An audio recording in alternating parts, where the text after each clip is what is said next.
iyadoo guud ahaan maciishada suuqyada dalkani Koonfur Afrika laga dareemayo kor u kac xooggan kadib markii lacagta wadankani oo hoos u dhac xooggan ku yimid ayaa TV-ga Universal waxa uu kurgalay qiimo kororka ku yimid qudaarta qaybaheeda kala duwan taa oo ay noloshooda ku maareeyaan qaar ka mid ah ganacsatada Soomaaliyeed ee uusan jeebkooda burnayn ugu horeyn waxa uu TV-gu booqday suuqa qudaarta ee magaalada Cape Town ee dalka Koonfur Afrika oo aan kula kulmay ganacsato Soomaaliyeed iyo waliba dad u dhashay dalkani Koonfur Afrika oo ka ganacsada qudaarta qaybaheeda kala duwan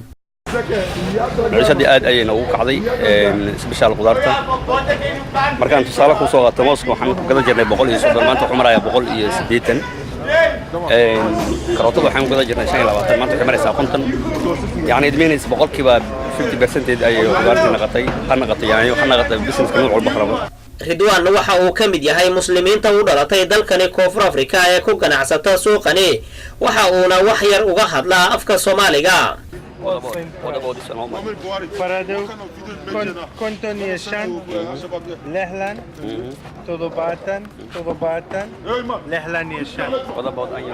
Basal, Lehlan ran. Paradeu, basal, yanyo, mos, everything is very high. South Africa is no rain now, big drought.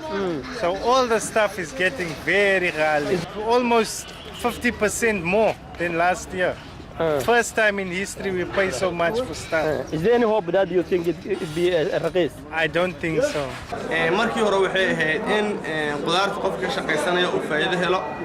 ee shaqaaluhu wax ka helaan nolosha si fiican ay kaaga kabto laakiin maanta waxa lagu jiraa shaqadii hore aad u soo baratay ka tagin